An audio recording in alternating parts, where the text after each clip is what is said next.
네, 안녕하세요. 2021년 9월 23일입니다. 오늘도 5가지 리포트를 준비했고, 첫 번째 말씀드릴 리포트는 SK텔레콤에 대한 리포트입니다. 유안타증권의 최남곤 이혜인님의 자료입니다.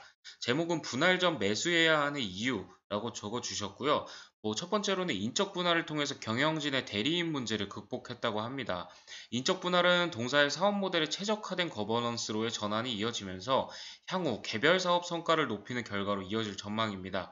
분할 전에 SK텔레콤의 경영진은 11번가, 우티 등의 사업 확장 과정에서 발생하는 필연적인 비용에 대해서 통제를 가할 수밖에 없었을 것이라고 합니다. 모회사와 자회사의 경영진과 이사회 간 의사결정 과정에서 이해상충 요소가 다분했고요.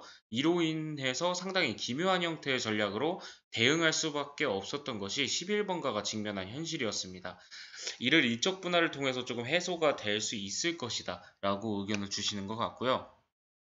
또 글로벌 스토어를 통해서 국내 3위 온라인 커머스 업체로 레벨업을 추진하고 있다고 합니다. 이 구독 서비스로 출범한 우주패스에는 아마존 글로벌 스토어 무료 배송, 그리고 무료 포인트, 클라우드 서비스, 웨이브, 플로우 등 추가 서비스 혜택이 제공되고 있습니다.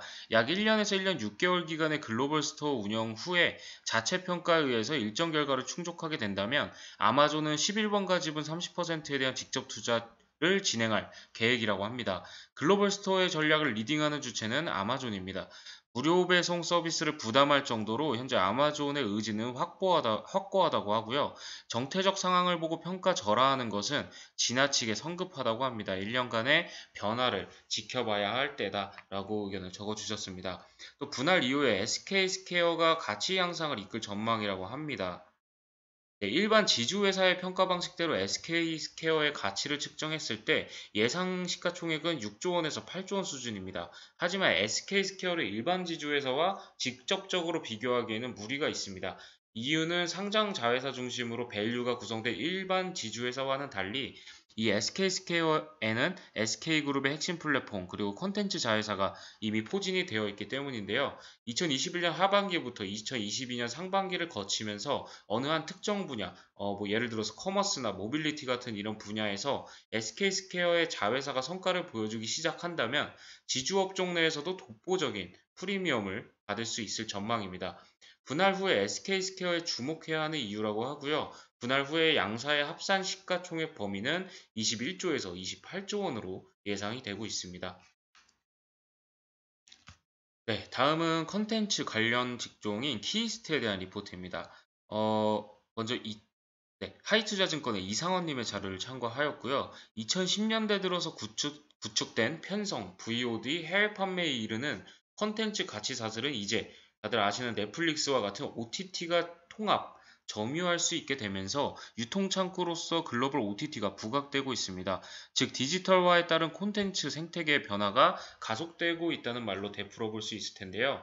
해외 그리고 국내 OTT 기업들의 경우에는 이용자 확보 경쟁이 치열해지면서 드라마 콘텐츠 등에 대한 투자를 확대하고 있는 중입니다.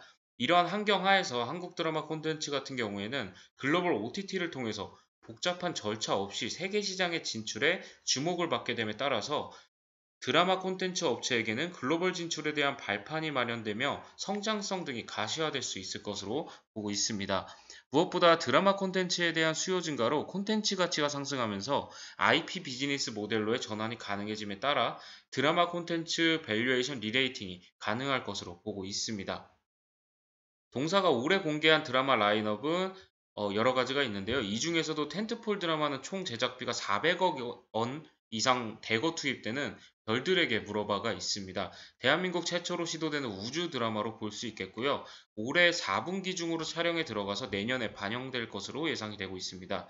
이에 따라 별들에게 물어봐가 내년 매출 성장과 수익성 개선에 큰 기여를 할 것으로 보고 있습니다.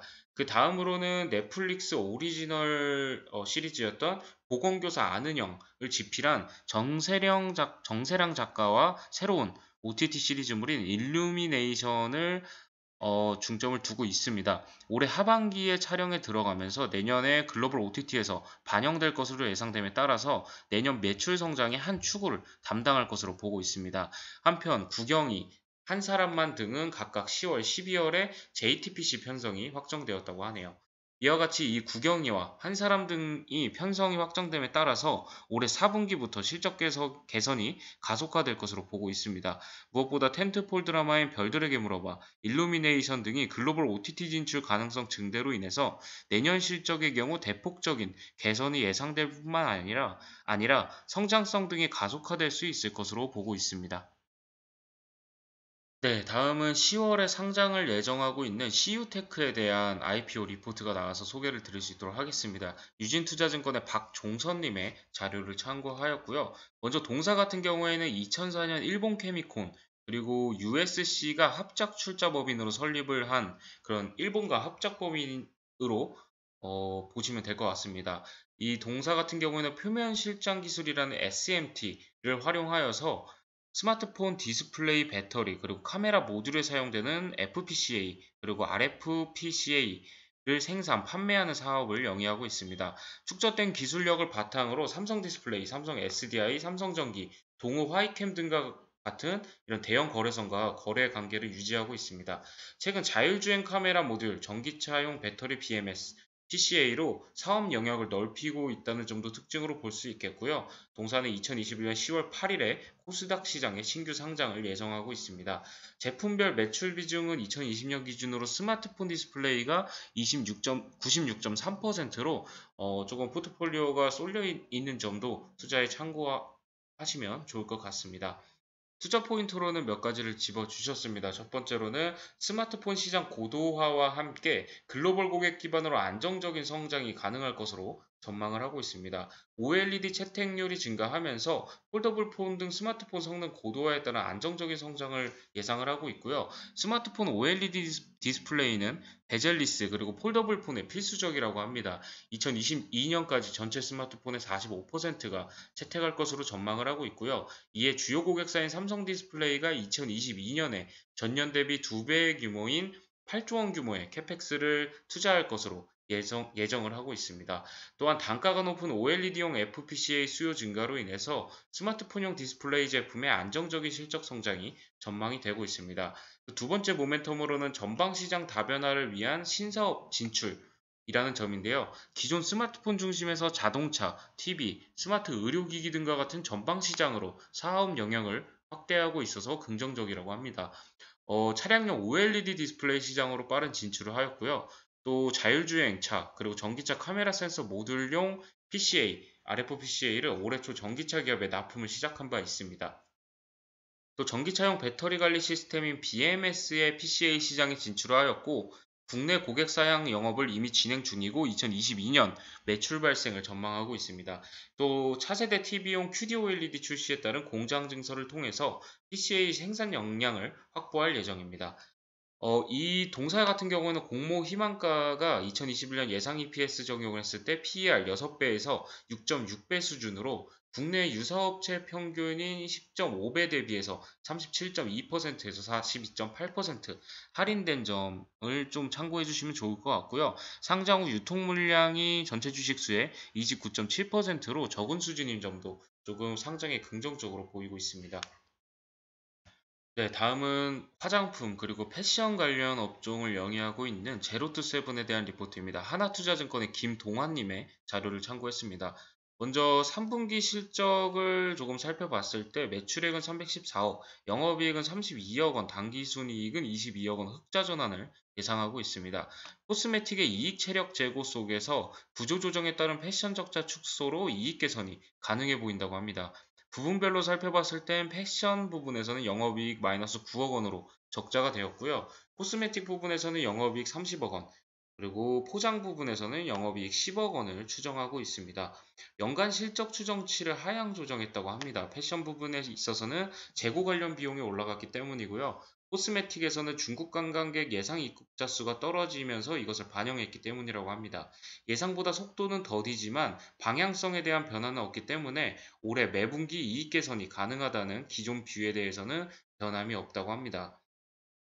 네, 내년에 주목할 필요가 있다고 합니다. 온라인화 옹기 효과에 따른 패션 적자 큰 폭 축소, 그리고 코스메틱 수출 성장세가 지속되면서 또 코로나19 완화에 따른 리오프닝 수혜로서의 이런 특징도 부각이 될 것으로 보이고요. 또 코스메틱 면세점 매출 증가 그리고 오세아니아 지역 경제활동 재개에 따른 포장 가동률 상승 가능성을 감안했을 때 과거와 다른 이익 레벨 달성이 전망되기 때문이라고 합니다. 투자 의견은 바이와 목표 주가는 18,000원을 유지했습니다. 코스메틱 수출 성장 본격화 그리고 면세점 회복에 따른 실적 개선세가 지속될 것으로 보고 있고요. 그간 실적 하방 요인으로 작용했던 패션의 구조적인 전환 등을 고려했을 때 실적 턴어라운드 확대가 예상되기 때문이라고 합니다. 중국 관광객 입국자 수 증가 시에는 주가 상승에 어, 모멘텀으로 작용할 수 있을 것으로 보고 있습니다. 네, 다음은 퍼시스에 대한 리포트고요. 이베스트 증권의 정홍식님의 자료를 참고했습니다. 먼저 동사는 퍼시스 그룹, 저희가 쉽게 접할 수 있는 가구 회사라고 보시면 될 것 같고요. 퍼시스, 일름, 시디즈를 이루는 그런 그룹이라고 보면 되실 것 같습니다. 이 퍼시스 그룹의 생산 시설을 보유한 공장의 역할을 하고 있는 회사이기 때문에 그룹 관계사의 실적이 증가할수록 공급량이 확대되는 구조라고 합니다. 최근 일룸의 사무환경 라이프스타일 가구 브랜드인 데스커가 고성장하면서 동사의 책상 제조 공급이 확대되고 있을 것으로 추정이 된다고 하고요. 참고로 퍼시스가 일룸에 공급하는 규모는 2020년 기준 매출 비중의 18.4% 수준이고 일룸의 외형 성장과 동행하여 공급 규모가 확대되고 있다고 합니다. 동사는 2021년 본사 계약, B2B 직접 공급 등과 같은 이런 본사 계약 비중이 확대되면서 큰 폭의 영업이익 증가가 진행이 되었고 3분기에도 본사 계약 상황이 좋은 것으로 파악된다고 합니다. 그리고 퍼시스 그룹 차원에서 베트남의 생산 시설 확대를 하고 있는데 이는 로우엔드 제품군에 대한 원가 절감 목적 그리고 해외 수출 가능성을 고려하고 있는 것으로 파악된다고 합니다. 이에 향후에도 수익성 개선에 대한 긍정적인 기대감을 갖고 있습니다. 자산 가치 대비 저평가되어 있다고 합니다. 동사는 순현금 2,216억 원, 장기금융자산 1,447억 원, 투자부동산 438억 원과 자사주 가치 906억 원의 합산 5,007억 원을 보유하고 있습니다. 이는 동사의 시가총액을 상회하는 수준으로 자산 가치 대비 현재 주가가 저평가됐다고 이런 관점으로 해석을 할 수 있다고 설명을 해주셨습니다. 네, 오늘 준비한 리포트 여기까지고요. 내일도 좋은 리포트로 인사드릴 수 있도록 하겠습니다. 감사합니다.